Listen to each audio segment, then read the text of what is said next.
Hello peeps and hello peppers and welcome to Miðvikudags Manatee, the Wednesday water animal storytelling time. Hello stranger, it's great to have you here. I am an artist with multiple disabilities and a special interest in illustrating and aquatic or semi-aquatic animals, and I need to organize myself with making visual day plans. Even at 10:30 in the evening, I'm under the impression that the algorithm is more likely to recommend this video to you if it is late in the evening. And yes, I'm using a water-soluble graphite pen. No advertising for a brand intended. I am not sponsored by anyone, but I am appreciating everyone who likes and subscribes this channel. If you want to have a reasonable communication about art, autism, cerebral palsy, using orthopedic equipment of varying amounts in varying environments, and like social change.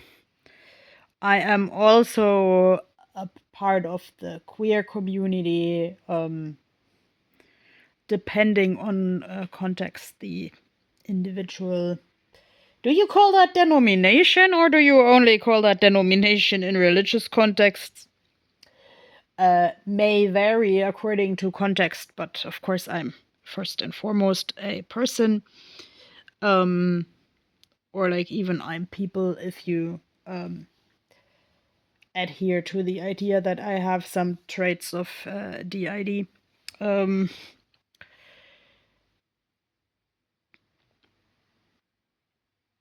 I definitely always have too many plans what to do in an evening. As a teenager, I was like really nocturnal, but of course, society entrains and ingrains that into us that like services and friends and so on are only available in the daytime.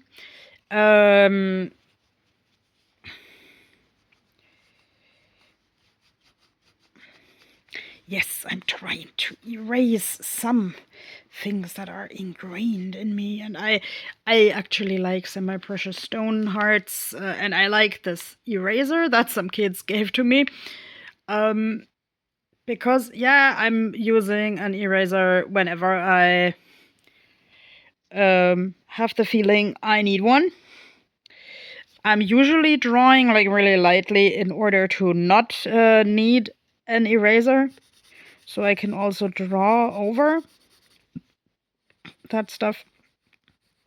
Like my art teacher told me to not use an eraser because this, like working with those little lines and shading makes the whole picture more three-dimensional. And I mean, as pointed out, this pencil could be watered down with paintbrush. But at the moment, I don't have a paintbrush, and if you shouldn't have noticed, I can only do really shabby one-shots, but that's my trademark. Flower agate is one of my new favorite stones that I've been collecting semi-precious stones since I was a teenager, but I only learned during tarot reading videos that this is called a flower agate. And well, this is called a Labradorite. I love Labrador retrievers. I met such a nice dog today who has some Labrador retriever blood, and he was really a kind old guy. But also I decided to use this stone in my Miðvikudags Manatee because yes, I grew up in a bigger German city where they have a zoo, and in the zoo they have a facility for tropical animals, and I think as a child always I thought that this Tropenhaus facility stank. This is probably because you can't circulate the water the same way as in nature, so I always found the manatees to stink, but I think the animals can't help it. And they have sort of this color, and like they are, when they come out of the water, they are sort of shiny. Like, let's say I've seen like only one video of someone like giving a bottle to a sea calf, and then you had to lift the sea calf out of the water. But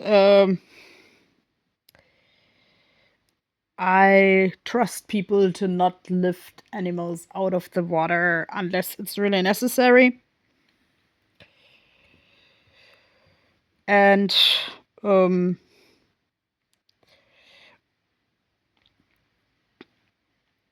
get me wrong, I think like zoos play an important role in animal conservation. Animal conservation, like as in saving species, maybe also animal conversation, because for example, the website of this very zoo taught me that the manatee communicate with each other by chirping, chirp, chirp, cheep, cheep. So it's kind of not true to teach a child that the sea cow goes moo, the sea cow goes sht.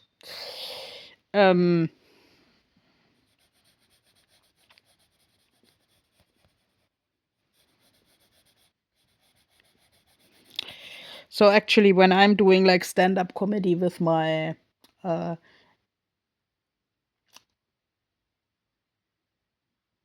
sea monster puppet, I also go like to say hello and to say bye-bye. And in the zoo, the manatees were always covered in letters. And like then in more recent times, I read on the internet that the manatees in Florida are only fed lettuce when they don't find enough seagrass. So, and they actually eat the seagrass off the ground, and they have this weird way of kind of kneeling on the ground, like. Whoever didn't know that, and whoever needs to hear that, sea cows have fingernails. Sort of like elephant feet, because like Sirenians are related to elephants. And that's actually why I suspect that the sea monster that is sort of like a sea cow like creature would also kneel on the ground to graze. That will make sense as soon as I release my sea monster book with educated guesses where the sea monster legend comes from. Yes, I think I should still, even though I'm tired, write the entire sea monster novel sort of as a short story, so I have something to show if someone asks, and I have an overview. Yes, now that I basically accidentally found my post stamps again, and this looks like the lettuce for the manatee. I don't know if it doesn't have teeth, so wouldn't it like more go like slurp? I should write a letter to tell my pen pals I'm still alive. And of course, I need to assemble my clothing for tomorrow because I actually have a doctor's appointment, and the people are a little bit picky with doctor's appointments here, so I can't show up too late. So I have to have all the things ready.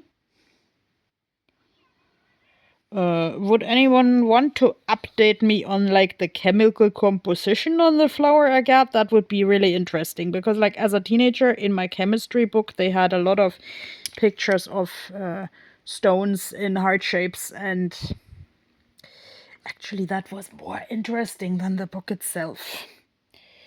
And of course, I personally adhere to the idea that the sea monster is based on a fossil. So there we would need to talk about like fossil strata that used to be water or that used to be like partly water, and so forth and so forth.